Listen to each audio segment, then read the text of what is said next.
بسم اللہ الرحمن الرحیم۔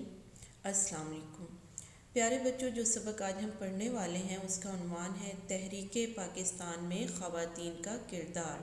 جی بچوں، اس سبق میں ہم پڑھیں گے کہ کس طرح سے پاکستان کے حصول کے لیے خواتین نے بھی مردوں کے شانہ بشانہ اپنا بھرپور کردار ادا کیا۔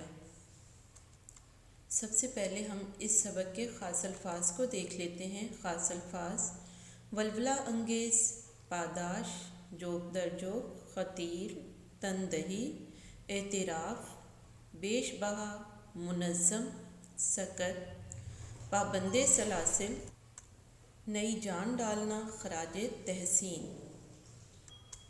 جی بچوں، آئیے تو اب سبق کو ہم شروع کرتے ہیں۔ ہمارا پیارا وطن پاکستان اللہ تعالیٰ کی ایک بیش بہا نعمت ہے۔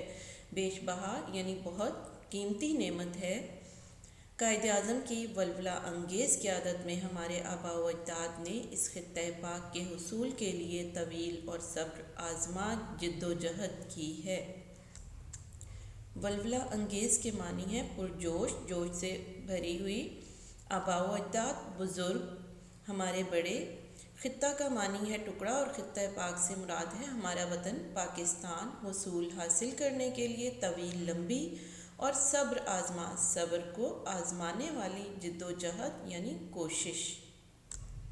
قائد اعظم کی ولولہ انگیز قیادت میں یعنی پرجوش قیادت میں ہمارے آباء و اجداد جو ہمارے بڑے بزرگ ہیں، انہوں نے خطہ پاک پاکستان کو حاصل کرنے کے لیے ایک لمبی اور طویل، لمبی اور صبر آزما، صبر کو آزمانے والی مصیبتوں سے بھرپور ایک جد و جہد کوشش کی ہے۔ اس سلسلے میں ہماری خواتین بھی کسی سے پیچھے نہ رہیں اور انہوں نے بھی تحریک پاکستان آزادی میں بڑھ چڑھ کر حصہ لیا، بڑھ چڑھ کر حصہ لیا، سرگرم حصہ لیا، بھرپور حصہ لیا۔ تحریک پاکستان میں خواتین کے کردار کو کسی طور نظر انداز نہیں کیا جا سکتا، یعنی پاکستان کو حاصل کرنے کے لیے جو تحریک چلائی گئی تھی، اس تحریک میں خواتین نے جو کردار ادا کیا، جو انہوں نے جد و جہد کی، کوشش کی، محنت کی، اس کو ہم کسی طور کسی طرح سے بھی نظر انداز نہیں کر سکتے، اس سے توجہ نہیں ہٹا سکتے، اسے ہم اگنور نہیں کر سکتے۔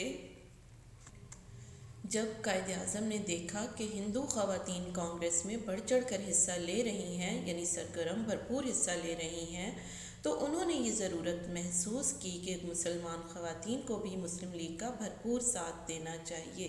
جی بچوں، جب قائد اعظم نے دیکھا کہ جو ہندوؤں کی جماعت ہے کانگریس، اس میں خواتین بھی حصہ لے رہی ہیں، خواتین بھی سامنے آ رہی ہیں اور کام کر رہی ہیں، تو انہوں نے مسلمان خواتین کو بھی اس کے لیے ابھارا کہ وہ بھی مسلم لیگ میں شامل ہوں اور اس کا حصہ بنے۔ مسلمان خواتین نے قائد کی آواز پر لبیک کہا۔ لبیک کے معنی ہے کسی کی آواز پر یا بلاوے پر ہاں کا جواب دینا، یعنی میں حاضر ہوں، اور پوری تندہی کے ساتھ آزادی کی تحریک میں حصہ لیا۔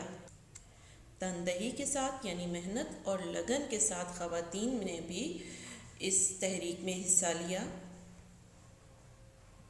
نومبر سن 1942 کا ذکر ہے۔ پنجاب گرلز اسٹوڈنٹس فیڈریشن کی دعوت پر قائد اعظم رحمۃ اللہ علیہ جناح اسلامیہ گرلز کالج میں تشریف لائے۔ کب تشریف لائے تھے؟ 1942 عیسوی میں۔ پنجاب گرلز اسٹوڈنٹس فیڈریشن میں ان کی دعوت پر قائد اعظم وہاں پہنچے، اسلامیہ گرلز کالج میں گئے۔ انہوں نے طالبات سے خطاب کرتے ہوئے فرمایا، مجھے اس بات کی خوشی ہے کہ نہ صرف مسلمان مرد بلکہ مسلم خواتین اور بچے بھی پاکستان کے منصوبے کو جان گئے ہیں۔ یعنی مسلمان مردوں کے ساتھ ساتھ مسلم خواتین اور بچے بھی اس بات کو اچھی طرح سے سمجھ چکے ہیں کہ مسلمانوں کے لیے ایک علیحدہ وطن یعنی پاکستان ہونا کتنا ضروری ہے۔ کوئی قوم اپنی خواتین کے تعاون کے بغیر ترقی نہیں کر سکتی۔ تعاون کے بغیر یعنی مدد کے بغیر کوئی بھی قوم ترقی نہیں کر سکتی۔ اگر مسلم خواتین اپنے مردوں کا ساتھ دیں، جیسا کہ انہوں نے پیغمبر اسلام صلی اللہ علیہ وآلہ وسلم کے زمانے میں مردوں کا ساتھ دیا تھا، تو ہم جلد ہی اپنی منزل مقصود کو پا لیں گے۔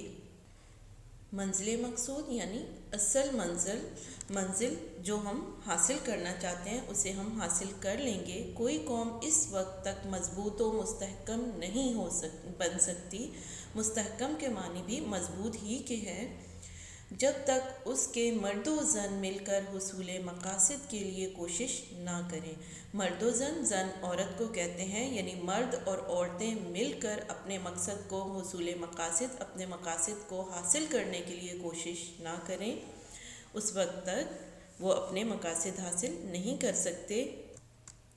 1945 میں آل انڈیا مسلم لیگ خواتین کی صدر لیڈی عبداللہ ہارون خواتین کے ایک وفد کے ہمراہ صوبہ سرحد میں، وفد کہتے ہیں گروہ کو، اور ہمراہ ساتھ تشریف لائیں، یعنی آل انڈیا مسلم لیگ کی جو خواتین تھیں ان کی صدر کون تھیں؟ لیڈی عبداللہ ہارون۔ وہ خواتین کے ایک وفد یعنی خواتین کے ایک گروہ کے ساتھ صوبہ سرحد تشریف لائیں۔ مسلم لیگ خواتین کے اجلاس میں 1000 خواتین شامل ہوئیں۔ انہوں نے مسلم لیگ کے فنڈ کے لیے 80,000 روپے کی خطیر رقم چندے کے طور پر دی۔ خطیر کہتے ہیں کثیر کو، بہت زیادہ کو، یعنی اس دور میں 80,000 کی بہت زیادہ ویلیو تھی، بہت زیادہ رقم تھی یہ، تو انہوں نے فنڈ کے طور پر مسلم لیگ کو 80,000 کی رقم جمع کروائی۔ جی بچوں، آج کا لیکچر ہمارا یہیں پہ ختم ہوتا ہے۔ سبق کا بقیہ حصہ ہم اگلے لیکچر میں پڑھیں گے۔ اللہ حافظ۔